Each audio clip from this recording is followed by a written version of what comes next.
Hello everyone, welcome to this week's episode of the Ratliff Mandolins Weekly Production Diary.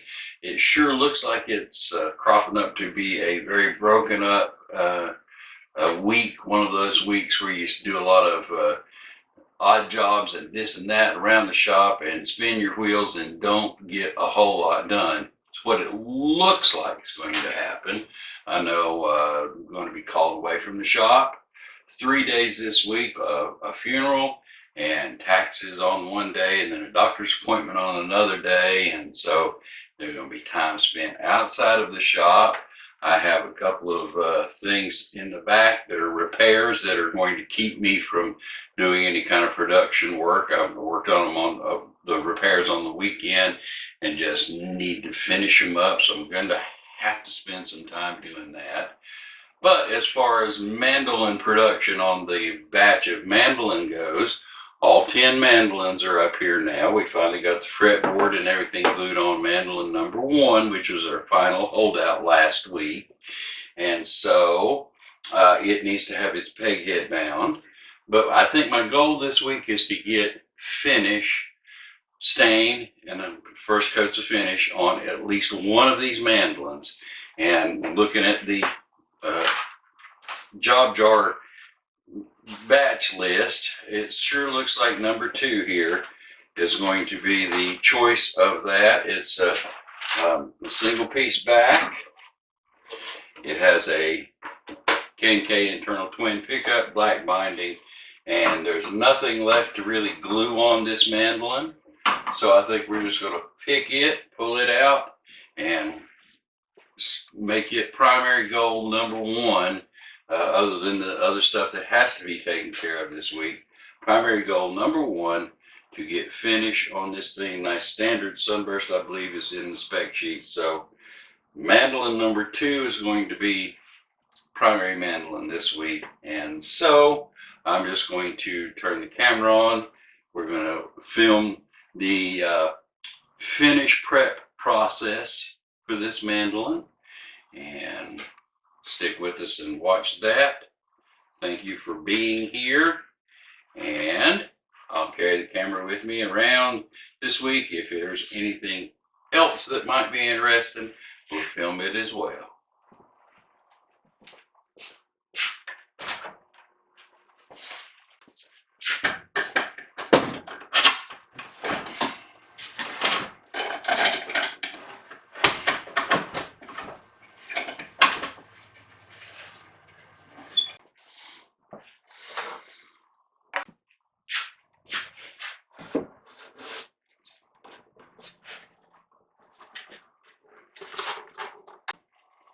The first thing to do is get this excess peg head overlay off, and I'm going to take an X-Acto knife and just start trimming.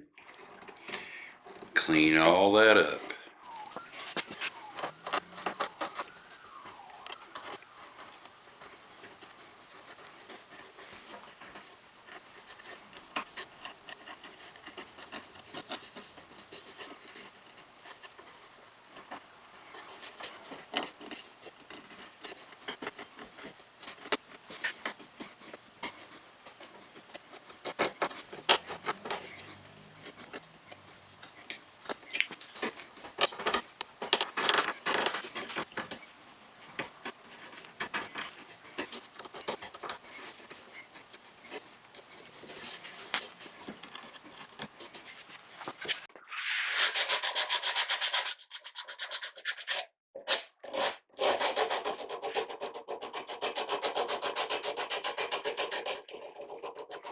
Now I have the peg head overlay all trimmed down and sanded up nice and pretty. I will cut the hole out to access the truss rod, and I will cut the slot for the nut to go into.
Now that the peg head overlay has been trimmed up and cleaned up and everything has been done down to just above the final sanding, it's time to move on to the neck. And as you can see, there's a lot of glue squeeze out and just a little bit overhang left over from the gluing the fretboard on process. And so now this neck right here needs to have that cleaned off on both sides, leveled up so that you can't catch your fingernail here.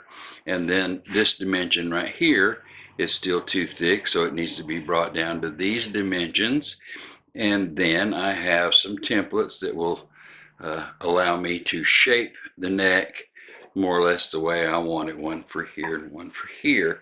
So that's the next job on the list, is to take care of the neck and bring it down to, much like the peg head, just above the final sanding to get it ready for finish.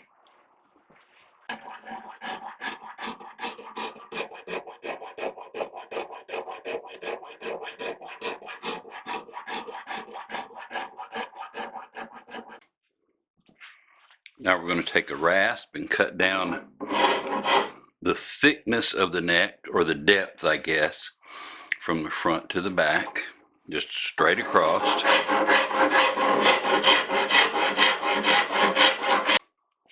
Now here's a close-up of the gauge that I use to do this thicknessing job. I have 2 slots cut and they fit on the neck right here, and if the neck will fit in there, then I know that we are right there where we're supposed to be. At the first fret, it's 870 thousandths, and it's just barely wanting to go on, so I will stop right there and wait for the final sanding to bring this down to that. And on the 8th fret, it's 940 thousandths, and again, we're just barely wanting to go on there, so I've got the thickness pretty much ready, and all that really needs to be done is this point carved back into it, this whole thing sloped around till it's nice and pretty, and then rounded off. Now, believe it or not, I have this old can light, and this diameter is just perfect. So I'll come here, mark that like that right there. Now from this corner to this point right here, well, let's do it on this side so you can see. From this point to this right here, I just laid things up there, pencil it, and my eye tells me that's about the perfect diameter. I'll come over here, you won't be able to see this because of the camera angle, but do it over here as well.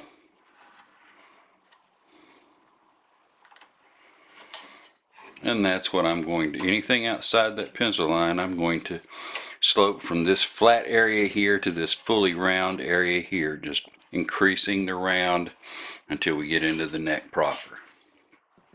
And I'll do that mostly with rasps. And again, we'll be using that thing right there, and it's made to make sure that we have about the right shape.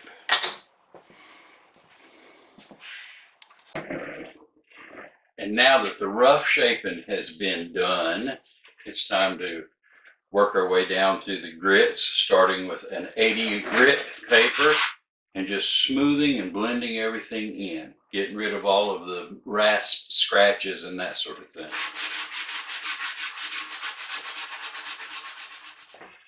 Now I have everything on mandolin number 2 shaped exactly the way I want it shaped.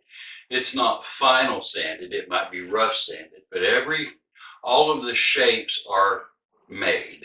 It is exactly where I want it to be. Only thing that needs to be done on this mandolin from this end to this end now is just the final sanding, working our way down through the grits till we get to 220 grit paper, and checking everything for squareness and flatness.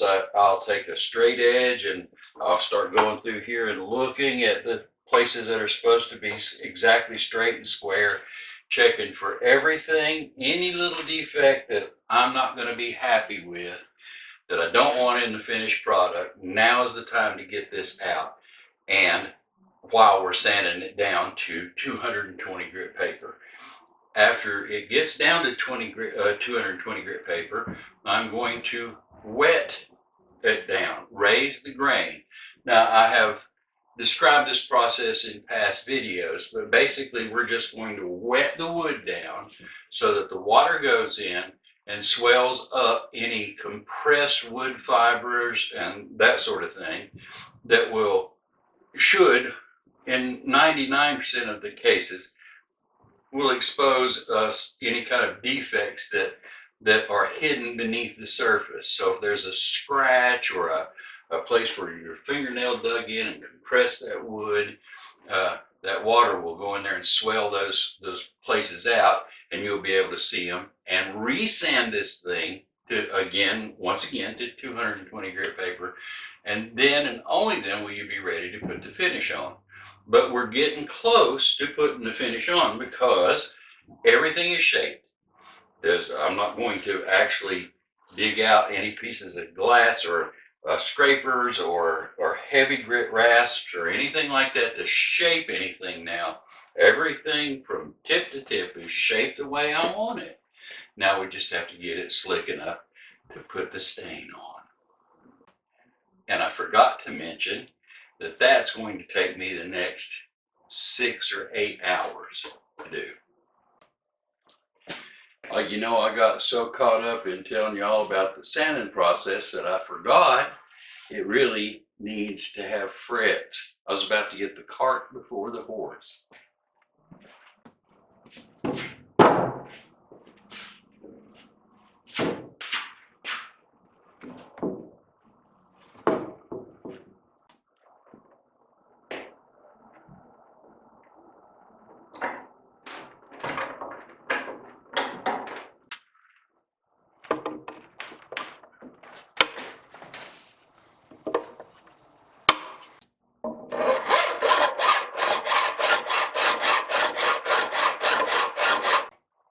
Okay, the frets are now installed, and it is time for that 220 grit sandpaper end to end on this thing to finally prepare it for putting the stain on.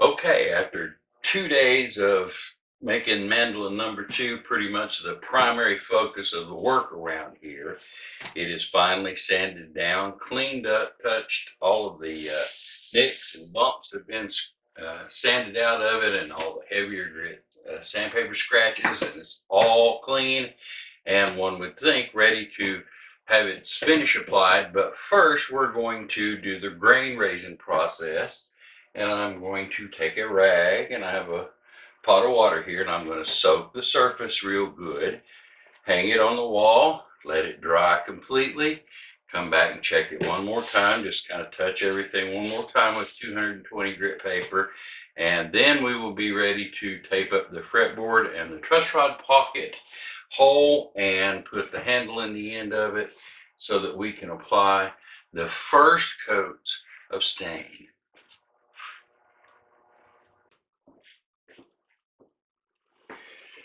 Now, while I'm waiting on the water to evaporate and do its thing with that mandolin in there, I elected to come back here to the repair bench. I've had this mandolin here. I think it's mandolin number 15 or 16. I'm not really sure. Somebody's kind of marked over the numbers there, so it's a little hard to tell exactly which mandolin this is. But I built it a long time ago, and it's here. A fellow from Florida sent it up here to have a new breckie bridge put on it instead of strings. I've had it here way too long, and so I took this opportunity to go ahead and do the work on this mandolin, and so now it's ready to send back. I'll play a tune on it.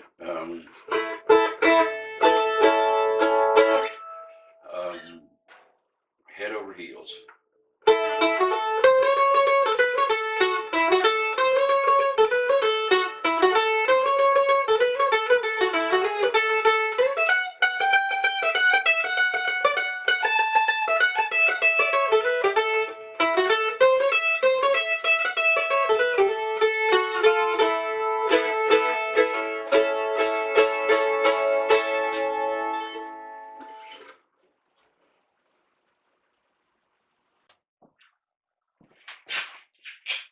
now we're back in the front room.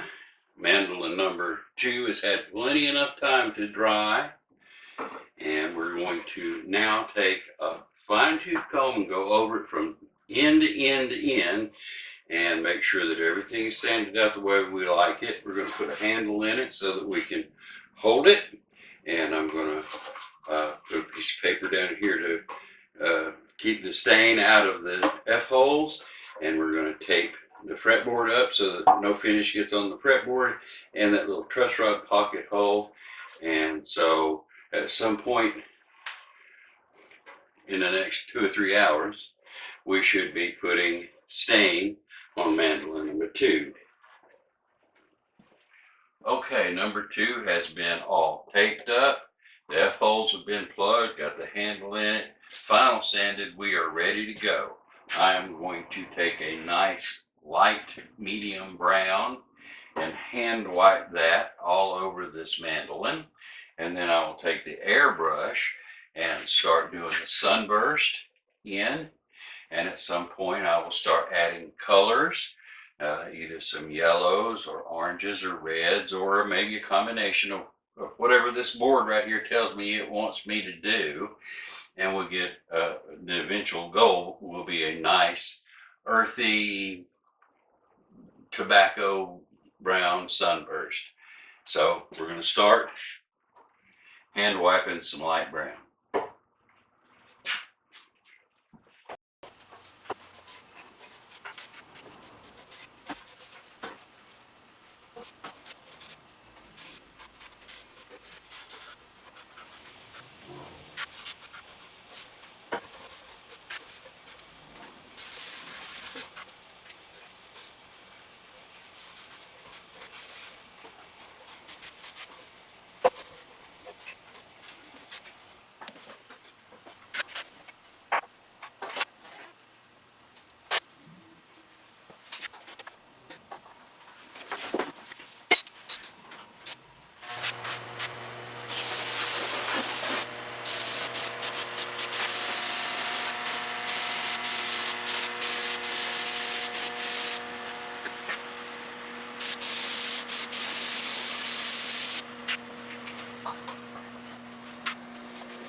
Now the logo has been installed and I'm ready to shoot the first coats of clear finish on top of everything.